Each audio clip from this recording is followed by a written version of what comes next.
Hi, Mystery Recapped here. Today, I'm going to explain an American action thriller film called Plane. Spoilers ahead. Watch out, and take care.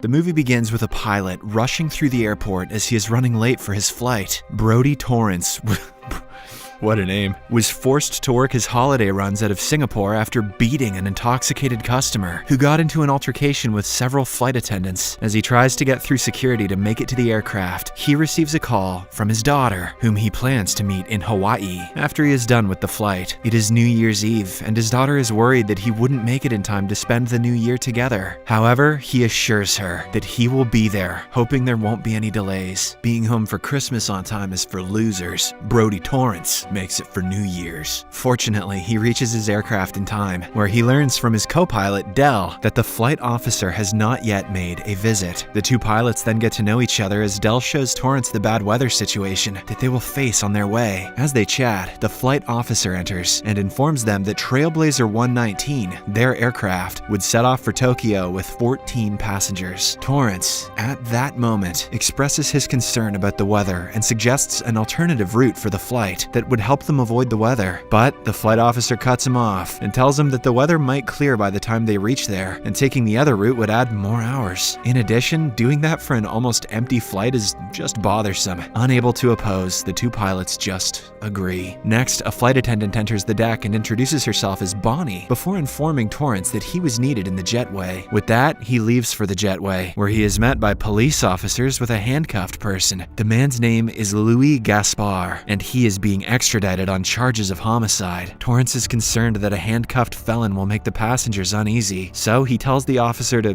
keep away from them. The officer, named Knight, agrees and takes the seat at the end of the plane with Gaspar. Shaking off the uneasiness, Torrance meets the other flight attendants, Isabella, who he recognizes. Did we?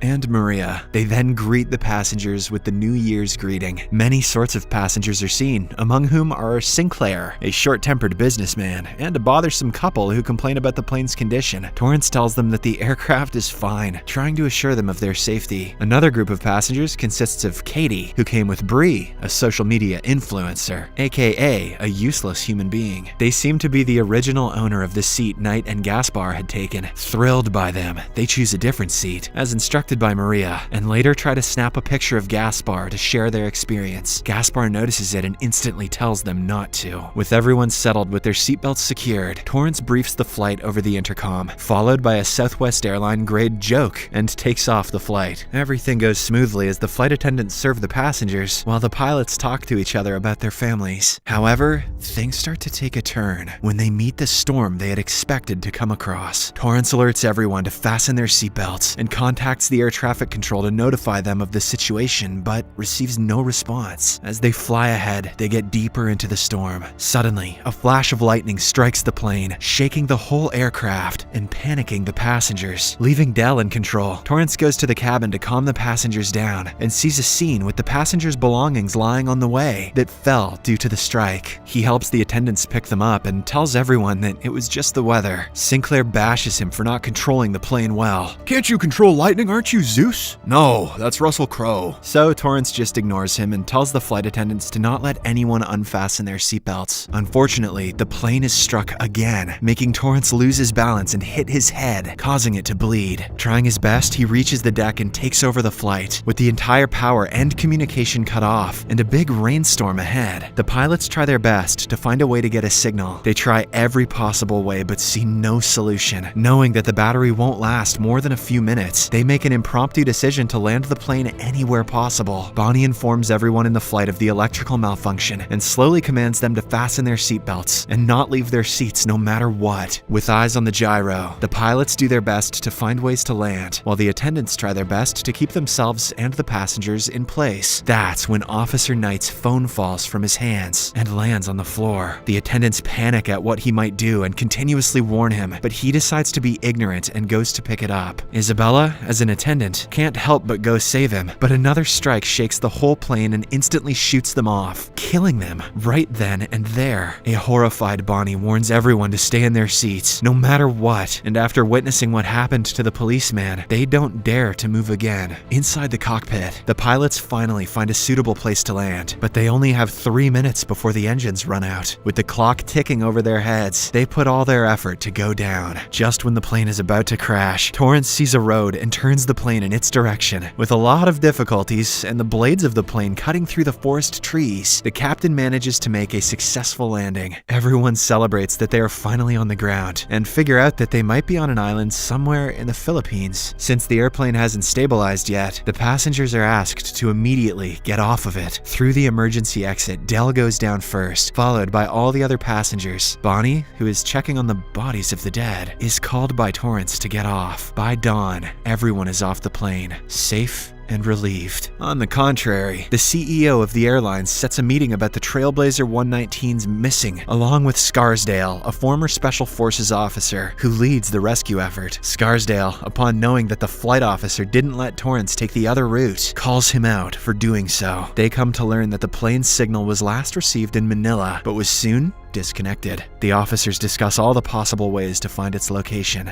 In the next scene, Bonnie asks Torrance about Gaspar and hands him the keys to his handcuffs, which she found while evacuating the plane. Torrance and Del go over the map trying to locate where they might have possibly landed, and find out it is Jolo Island. Upon hearing the name, Del freezes. He informs Torrance that it is an island ruled by heavily armed anti-militias who are known for killing and robbing. Torrance decides to hide this from the passengers, to not cause a state of panic. Instead, he tells them that they might have landed in the Philippines and that they will try to find a way to ask for help. He then helps them set up a tent outside. Sinclair, being the man that he is, protests that they stay inside the plane, to which Torrance replies that staying inside the plane was a big no, given the power cut and the heat. The passengers take Torrance's side and tell Sinclair that he should just appreciate what the pilots did. Hey, piss off, Sinclair. Thereafter, Torrance and Del go to check if they can get the power back on. However, they fail to do so. Torrance goes inside the plane and wraps the dead bodies. Driven by his curiosity about Gaspar, he checks the officer's bag and gets off after getting his gun. He changes into a different shirt as Del packs his bag with some water. It turns out that he wants to go find help and take Gaspar with him. After informing all the passengers that it might take some time for the rescue to reach there, Torrance tells them his plan and uncuffs Gaspar. The two then set off to look for help. Back in the headquarters in New York, everyone is still looking for clues, but they find none. Given the little information that they could be in the Philippines, Scarsdale uses every connection he has to help the people out. At last, the mercenary Black Ops are called in for the rescue mission. Going deep into the forest, Torrance questions Gaspar about his intentions because he found a pocket knife while going through his belongings. However, a mysterious Gaspar gives him no information. Then we are introduced to the chief of the anti-militia, Junmar. He is informed by one of the villagers of the plane landing. Furthermore, he tells them that it landed near the mines. Junmar concludes that it could not be the army since his spies didn't give him any such information. Torrance, on the other hand, is alone now because Gaspar fled midway. He reaches a warehouse where he is able to make a call after fixing a few circuits. He calls the airlines and notifies them of the whole situation, but the person on the line doesn't understand him well. Before the line gets cut, Torrance then calls his daughter Daniela, who is worried sick by now. She picks up and learns everything from him. He then tells her to get the information through to the airlines that they were on Jolo Island. You only live once, Daniela, so get me the hell out of here. All of a sudden, he gets attacked from behind. He tries his best to break free, and after a long while of struggling, Torrance manages to knock the attacker down. Simultaneously, he hears gunshots and gets his gun ready. With footsteps approaching near, he meets Gaspar, who then hands him a rifle. While on their way down, Torrance sees a bunch of dead bodies of people who Gaspar killed. They then find a camera with a video, through which they learn that foreigners were robbed in that place before them. Worried that the same will happen to the passengers, the duo rushes to them in the robbers' van. The passengers happily stand up, hearing the sound of the vehicles, but soon get thrown off by the gunshots, knowing it's not the rescue that they had hoped for. Torrance and Gaspar reach there just in time as the robbers are taking over the passengers. They forcefully take the passenger list from Bonnie and ask for Torrance, but no one tells them who he is. Just then, a girl tries to escape and is instantly shot. Her boyfriend boyfriend cries for help, but he gets mercilessly killed too. The terrified passengers are then evacuated. Torrance tries to interfere and help them, but Gaspar holds him back, knowing that going in front of the robbers as the captain would be foolish. Junmar orders 2 of his men to take everything from the passengers that could give them money. Gaspar and Torrance then capture him and force information out of him. They then find out that they are headed to Dandulit village, but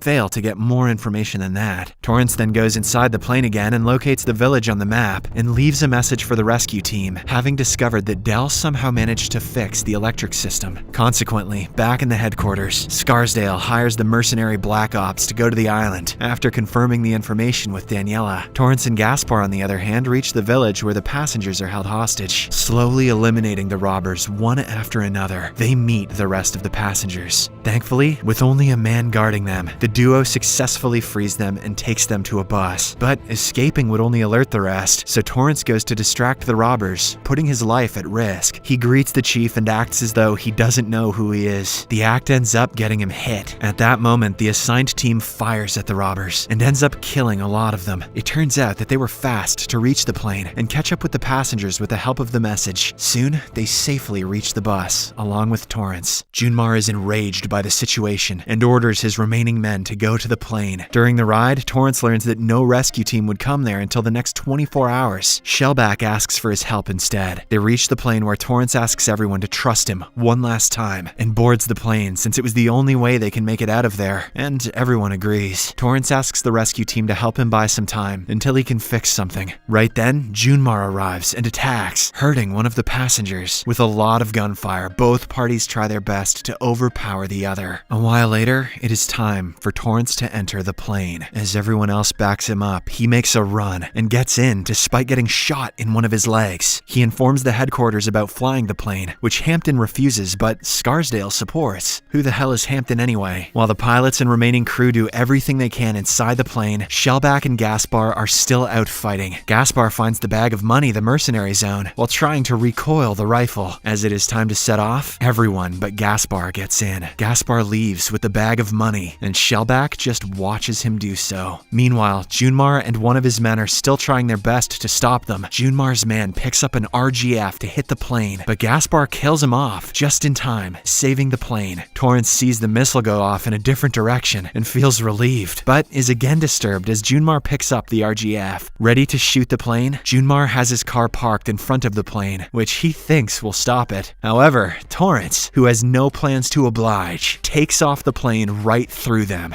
This is Jolo! With the help of the air traffic that is finally connected via the rescue team, they find an airport near, just reachable with the plane's remaining capacity. Torrance successfully lands the plane, in a place where there are no more attackers this time. He is congratulated by the applause of the passengers. Finally, everyone gets off the plane. The movie ends as Torrance gets off after them, as a hero who saved many lives. Subscribe for more videos like this, turn on notifications, and leave a like to help the channel out. Thank you for watching.